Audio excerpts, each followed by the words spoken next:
जयकारा बोल मेरे श्री गुरु महाराज की जय। सभी गुरुमुख प्रेमियों से हाथ जोड़कर सप्रेम जय सच्चिदानंद। हम गुरुमुख कितने भाग्यशाली हैं कि सृष्टि के रचयिता जो कि हमारे परमहंस अद्वैत मत के महान प्रवर्तक श्री परमहंस दयाल जी महाराज जी भगवान नर रूप धारण करके धराधाम पर आकर श्री परमहंस अद्वैत मत की स्थापना करते हुए श्री आनंदपुर दरबार की रचना रचाई और हम गुरुमुख प्रेमियों का लोक परलोक संवारने के लिए हमें भक्ति पथ दर्शाया। समय समय पर श्री गुरु महाराज जी ने पहली पातशाही गुरु महाराज जी के रूप में, दूसरी पातशाही जी के रूप में, तृतीय पातशाही जी के रूप में, चतुर्थ पातशाही जी के रूप में, पंचम पातशाही गुरु महाराज जी के रूप में और अब छठी पातशाही गुरु महाराज जी के रूप में सिंहासन पर विराजमान होकर नित्य नई लीलाएं हमें दिखाकर आनंद विभोर करते हैं और भक्ति के सन्मार्ग पर हमें अग्रसर करते हुए हर वक्त हम पर अपने श्री चरण कमलों की छत्र छाया से हमें बेखौफ किए रहते हैं। हमें हर वक्त प्रयास करना चाहिए कि श्री गुरु महाराज जी ने ये रचना हमारे लिए ही रचाई है और जो वचन फरमाते हैं वो हमारे भले के लिए ही श्री गुरु महाराज जी फरमाते हैं। वचन है, चलन चलन सब कोई कहे, मोहे अंदेशा और सतगुरु से परिचय नहीं, पहुँचेंगे के ही ठोर,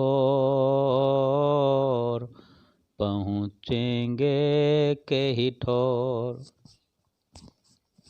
हम सुनते हैं, पढ़ते हैं कि संसार में सभी कहते हैं कि जो भी संसार में आया है उसे चलना है, एक दिन तो जाना है, यहाँ किसको रहना है, हमेशा तो कोई रह नहीं सकता।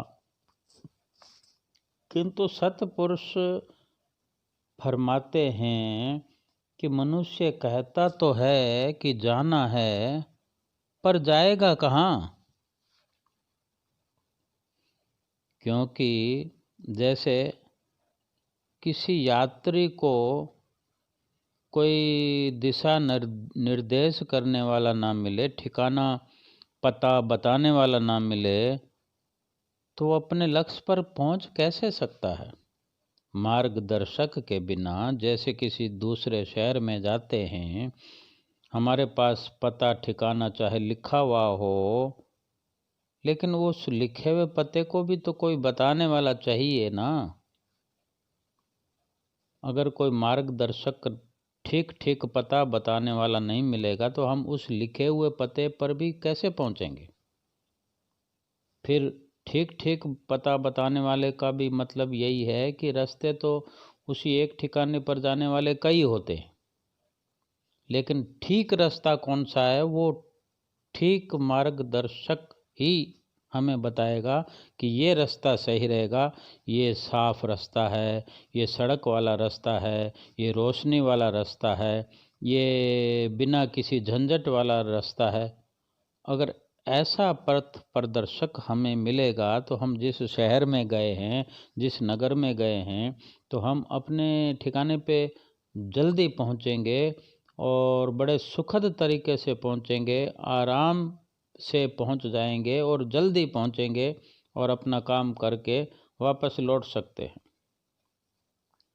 इसी तरह भक्ति मार्ग पर जो कि हम जीव चलते हैं, चलना है, भक्ति का मार्ग हमने अपना लिया है या अपनाना है, तो मार्गदर्शक हमको ठीक नहीं मिलेंगे तो कैसे पहुंचेंगे? अपने लक्ष्य से भटक जाएंगे। अगर ठीक मार्गदर्शक नहीं मिले, ठीक रास्ता बताने वाला ना मिला, या रास्ता बताया लेकिन वो सही रास्ता नहीं बताया, साफ सुथरा रास्ता नहीं बताया, तो परिणाम तो यही होगा कि हम अपने लक्ष्य से भटक जाएंगे। इसी प्रकार कामिल मुर्शद, पूर्ण सतगुरु से अगर परिचय हो जाए, पूर्ण सतगुरु का पथ प्रदर्शन अगर हमें प्राप्त हो जाए, अगर है, तो हम ठीक ठीक लक्ष्य पर, हम अपने ठिकाने पर पहुंच सकते हैं। अगर पथ प्रदर्शक नहीं है, परिपूर्ण संत सतगुरु का साथ नहीं है, तो फिर ये जीव कहाँ पहुँचेगा, कैसे पहुँचेगा? क्योंकि लक्ष्य तो दूर है और अनजाना भी है।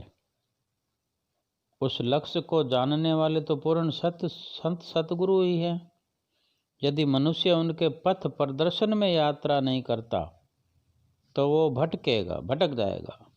इसीलिए कहा जाता है कि इस लक्ष्य पर पहुंचने के लिए सतगुरु के पथ प्रदर्शन की बहुत आवश्यकता है। संत महापुरुष कितनी हमारे लिए कुर्बानी करते हैं, कितना हमारे लिए परिश्रम करते हैं कि बताया नहीं जा सकता। अभी पिछले साल 2019 दिसंबर में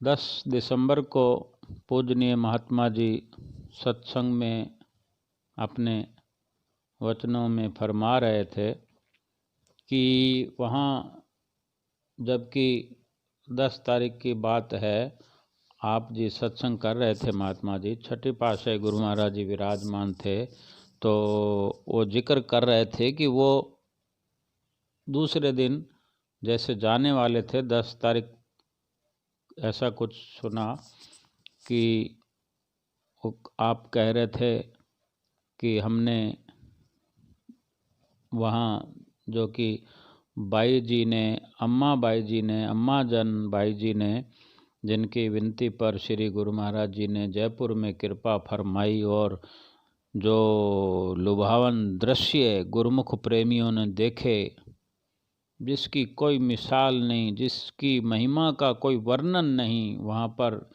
क्या नज़ारे थे। जितनी महिमा की जाए कम है, कम से भी कम है। तो सत्संग में सब गुरुमुख प्रेमी जैसे सुन रहे थे, तो वो अपने वर्णन में बताते हैं कि महात्मा जी सुना रहे थे कि वो जो पूजनीय बाई जी हैं, उनके जो सेवादार भगत जी हैं, उनके बारे में बता रहे थे कि भगत जी से महात्मा जी ने कहा था, पूछा कि आपने अम्मा बाई जी से आपने बता दिया कि श्री गुरु महाराज जी का कल यहाँ से प्रस्थान करने का वो समय है, मतलब कल श्री गुरु महाराज जी यहाँ से कृपा करेंगे। तो वो भगत जी ने महात्मा जी से कहा कि हम बता तो दिया है।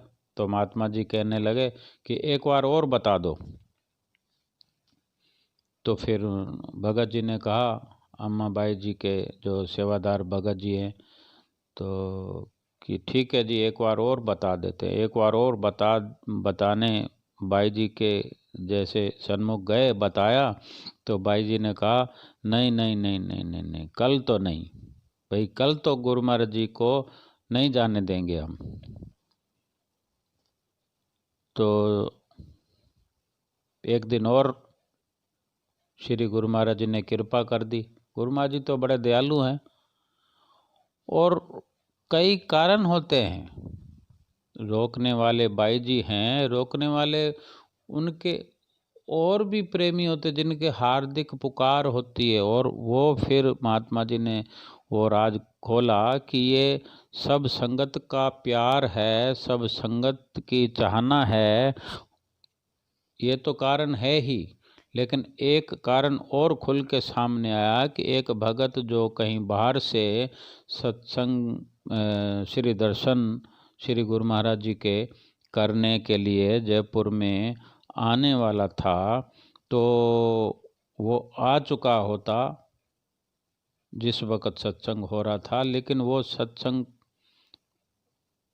के वक़्त वो महात्मा जी ने बताया कि उस भगत जी के अपने निश्चित प्रोग्राम से 12 घंटे फ्लाइट लेट हो गई, और इधर गुरु महाराज जी का प्रोग्राम एक दिन बढ़ गया, और वो बढ़े हुए प्रोग्राम के कारण ही वो भगत जी दर्शन कर पाए। और जब आकर उन्होंने जैसे ही दर्शन खुले हुए थे दर्शन किए, तो आँखों में से आंसू आ गए, और श्री गुरु महाराज जी से कहने लगा, श्री गुरु महाराज जी आप बड़े दयालु हैं कि आपने मेरे लिए अपना प्रोग्राम भी लेट कर दिया। ये सभी गुरुमुख प्रेमियों के जिह्वा पर अपने स्वामी के लिए इस तरह के उद्गार होते हैं, क्योंकि या प्रेमी जानता है या स्वयं उसके स्वामी जानते हैं। वो जिसको लीला दिखाते हैं वही जान पाता है। इसी तरह ये छठी पातशाही गुरु महाराज जी की लीला और नज़ारे जयपुर में चल रहे थे। महात्मा जी ने इस दौरान एक और लीला सुनाई कि कुछ समय पहले हमारे हृदय सम्राट पंचम पातशाही गुरु महाराज जी प्रयाग धाम में विराजमान थे, तो वहीं पास में ही 5-10 किलोमीटर कुछ ऐसा ही है, एक येवत चक है, आश्रम है, संत धाम आश्रम। वहाँ श्री गुरु महाराज जी ने प्रयाग धाम से कृपा फरमाई और कह के वहाँ से प्रस्थान किया कि अब 3-4 दिन हम वापस नहीं आएंगे, वहीं येवत में ही कृपा करेंगे 3-4 दिन।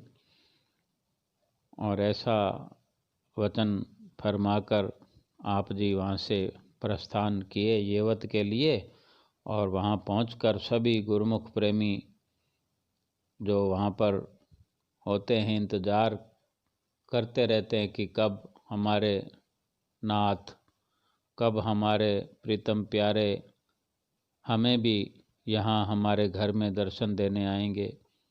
तो सभी खुश थे। श्री गुरु महाराज जी विराजमान हुए, दर्शन खुले, पूरी तरह दर्शन खुलकर अभी संपूर्ण भी न हुए थे कि श्री गुरु महाराज जी ने फरमाया कि चलो चलो चलो चलो जल्दी चलो, हमें वापस चलना है प्रयाग धाम।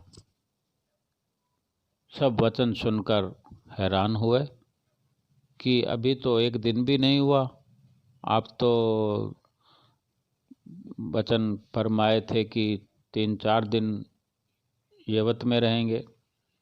तो श्री गुरु महाराज जी फरमाने लगे कि हमारा एक प्रेमी बाहर से आया हुआ है, हमें जल्दी जाना। और जल्दी जल्दी श्री गुरु महाराज जी ने वापस जाने का प्रोग्राम बनाया। श्री प्रयाग धाम में पहुँचे। प्रयाग धाम में वो प्रेमी जो कि वो पहले सोच रहा था, वहाँ जाकर देखा कि श्री गुरु महाराज जी तो यहाँ से चले गए हैं और समाचार मिला कि 3-4 दिन के बाद आएंगे।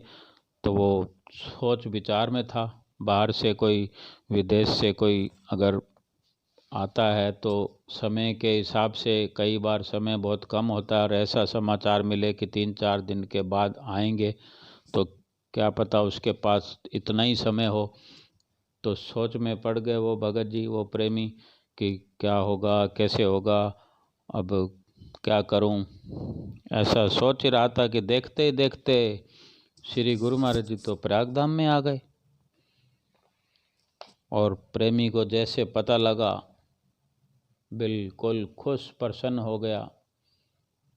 किस तरह प्रीतम अपने प्रेमियों की पुकार को सुनकर दौड़े चले आते हैं। जरूरत है